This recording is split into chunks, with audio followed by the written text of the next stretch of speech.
नमस्कार, म सुरेश गिरी। आज म तपाईहरुलाई एउटा इन्फर्मेसन, एउटा जानकारी दिन गइरहेको छु। कामदारको हक र अधिकार के हो? यदि तपाई कुनै पनि सेक्टरमा, कुनै पनि फिल्डमा काम गर्दै हुनुहुन्छ, वैदेशिक रोजगारमा होस् या आफ्नो स्वदेशमा होस्, तपाईहरुको आफ्नो हक र अधिकार हुन्छ। यदि तपाई कुनै पनि कम्पनीमा, कुनै पनि संस्थामा, कुनै पनि संघ संस्थाहरुमा काम गर्दै हुनुहुन्छ भने तपाईहरुले नबुझेको हुन सक्छ तपाईहरुको अधिकार के हुन्छ भनेर। विश्वको चर्चित एउटा संस्था छ ILO, जसको फुल फर्म हो इन्टरनेशनल लेबर अर्गनाइजेसन। यसको C155 मा 5 को एउटा कन्भेन्सन छ जहाँ वर्कर जो कामदारहरु हुनुहुन्छ उहाँहरु सबैको हक र अधिकार मेन्सन गरिएको छ। विश्वको 192 भन्दा धेरै देशहरु यसको सदस्यहरु छन्, जसले यो सदस्यता लिएको छ र ILO कन्भेन्सनलाई एडप्ट गरिएको छ, फलो गर्छन्। उहाँहरुले त्यो देशहरुले र त्यो देशमा भएका संस्था, अर्गनाइजेसन र कुनै पनि इन्डस्ट्रीहरुले त्यो कन्भेन्सन फलो गर्नुपर्छ। त्यो कन्भेन्सनमा के छ भन्दाखेरि यदि कुनै पनि कामदारहरु कुनै पनि संस्थामा काम गर्छन् भने त्यो कम्पनीद्वारा उनीहरु काम गर्ने क्षेत्रमा सुरक्षा, स्वास्थ्य र सेफ्टीको सबै प्रबन्धन मिलाएको हुनुपर्छ। यदि कामदारहरु काम गर्न जान्छन् अथवा काम गर्न आउँछन् संस्थाहरुमा भने त्यो संस्थामा वेलफेयर फेसिलिटीहरु पनि एकदम राम्रोसँगले हुनुपर्छ।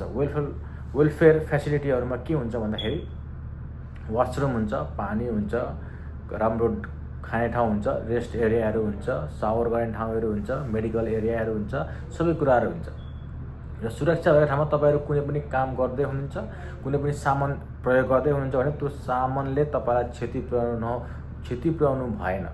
क्षति नपुर्याओस् भनेर संघ संस्थाहरुले त्यसलाई प्रिभेन्टिभ तरिकाले त्यसलाई कन्ट्रोल गरेर हजार कन्ट्रोल मुक्त बनाएको हुन्छ।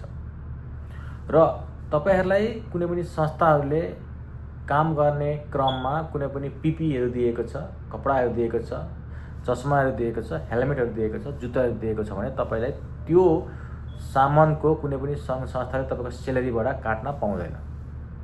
विश्वभरि यो हो जुन देशले ILO कन्भेन्सनलाई एडप्ट गरेको छ, त्यो फलो गरेको छ, त्यो देशको संघ संस्थाहरुले र त्यो देशको कानुनले। र यदि तपाईहरुले गरेको सेलेरी दिएको छैन भने अथोरिटीहरु हुन्छ, इन्फोर्समेन्ट कम्युनिटीहरु हुन्छ, त्यसमा तपाईहरुले कम्प्लेन गर्नुभयो भने तपाईहरुले आफूले नपाएको सेलेरीहरु पनि यो कन्भेन्सनद्वारा पाउनुहुन्छ। यदि तपाईहरु बिरामी हुनुहुन्छ, बिरामी हुनुभयो र यदि तपाईहरुलाई कम्पनीले अथवा तपाईहरुले काम गर्दै गरेको संघ संस्थाहरुले कुनै पनि मेडिकल इन्स्योरेन्सहरु गराएको छैन भने तपाईहरुले ढुक्क साथ तपाईहरुले आफ्नो कम्पनीसँग कुरा गर्न सक्नुहुन्छ। यो भयो। अर्को कुरा, यदि तपाईहरुलाई कम्पनीले काम गर्ने क्रममा अथवा कुनै पनि संघ संस्थाले काम गर्ने क्रममा तपाईलाई रेस्ट आवर दिएको छैन भने तपाईले यसमा पनि आफ्नो अधिकार पूरा लिएर आफूले कुरा गर्न सक्नुहुन्छ। विभिन्न अरु पनि अधिकारहरु छन्। म फेरि पनि पछि यसको विषयमा जानकारी दिने छु। यदि तपाईहरुलाई आफै हेर्न मन लागेछ भने गुगलमा गएर ILO C155 मा तपाईहरुले सबै र R164 मा तपाईहरुले कामदारको हक अधिकार र कामदारको जिम्मेवार र तपाईहरुलाई कुनै पनि संघ संस्थाले काम गराउँछ भने उसको जिम्मेवार के हो भने त्यहाँ पनि सबै डिटेलमा दिएको छ। तपाईहरुले त्यसलाई नेपालीमा कन्भर्ट गरेर पनि बुझ्न सक्नुहुनेछ।